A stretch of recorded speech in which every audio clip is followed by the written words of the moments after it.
అందరికీ నమస్కారం. సమ్మర్‌లో థాయిలాండ్ వెళ్ళాలనుకుంటున్నారా? అయితే ఈ అప్డేట్ తప్పకుండా మీరు తెలుసుకోండి. ఫస్ట్ అప్డేట్ ఏంటంటే Thailand is safe to travel. భూకంపం తర్వాత థాయిలాండ్ బ్యాక్ టు నార్మల్ అయిపోయిందండి. సో వెళ్ళాలనుకున్న వాళ్ళు హ్యాపీగా వెళ్ళేసి రావచ్చు. ఏం ప్రాబ్లమ్స్ లేవు.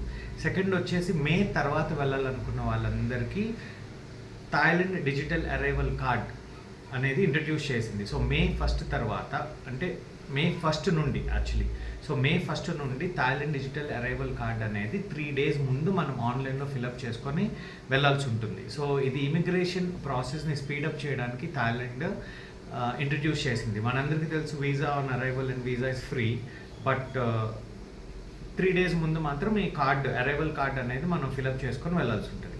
మూడోది ఏంటంటే థాయిలాండ్ అనేది ఫ్యామిలీ డెస్టినేషన్ కాదనుకుంటారు. ఒక రాంగ్ ఇంప్రెషన్ ఉంది. But Thailand is perfect family destination for all ages. ఎందుకంటే వైల్డ్ లైఫ్ ఉంది, safari world and marine park. So మనకు ఊరంగుటన్ షో, డాల్ఫిన్ షోస్, తర్వాత మనకి ఓపెన్ జూ ఉంది. సో ఇదంతా ఉన్నాయి. కల్చరల్ షోస్ ఉన్నాయి like Alcazar show, Tiffany show, పల్లెసం షో.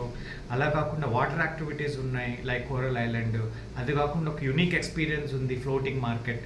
హెరిటేజ్ కావాలి అని అనుకుంటే, హిస్టరీ కావాలనుకుంటే ఆయుథాయ సిటీ టూర్ ఉంది, ఆయుథాయ టూర్ ఉంది. టెంపుల్స్ ఉన్నాయి like Bangkok temples, golden Buddha temple, reclining Buddha temple, marble temple అని.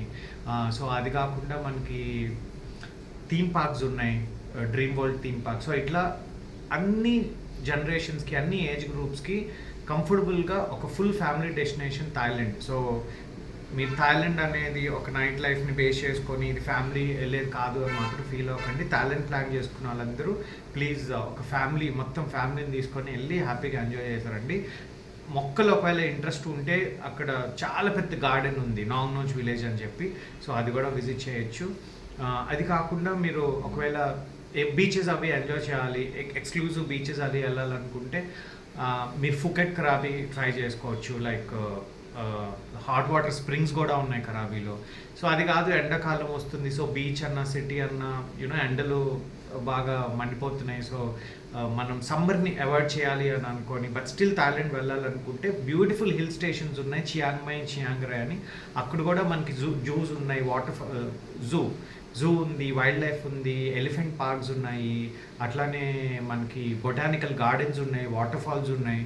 So beautiful destination, where not much explored, చాలా తక్కువ మంది విజిట్ చేసి ఇప్పటికీ చాలా కూల్గా ఉంటుంది ప్లేస్. హిల్ స్టేషన్స్ ముఖ్యంగా Chiang Mai and Chiang Rai. So Bangkok నుంచి చియాంగ్ మై ఫ్లై చేయొచ్చు అండ్ చియాంగ్ రాయ్ వచ్చేసి చియాంగ్ మై నుంచి డే ట్రిప్ చేసుకోవచ్చు. సో సమ్మర్లో థాయిలాండ్ వెళ్ళాలనుకొని బీచెస్ని అండ్ సిటీని, ఆ టెంపరేచర్ని, వెదర్ని అవాయిడ్ చేసేసి కూల్గా రిలాక్స్డ్గా వెళ్ళి మంచిగా అన్ని ఏజెస్ గ్రూప్ వాళ్ళు వెళ్ళి సైట్ సీయింగ్ని ఎంజాయ్ చేసి రావాలనుకుంటే థాయిలాండ్లో Chiang Mai and Chiang Rai గుర్తుపెట్టుకోండి. ఈ చియాంగ్ మై, చియాంగ్ రాయ్కి సంబంధించిన ప్యాకేజెస్ కావచ్చు, లేదు మీరు మిగతా ఏమన్నా డెస్టినేషన్స్ ప్లాన్ చేసుకున్నారు with in India, abroad, or probably destination weddings ఇవన్నీ ప్లాన్ చేసుకుంటే please do contact us 9848368290 Wheel Trips and Events. Thank you.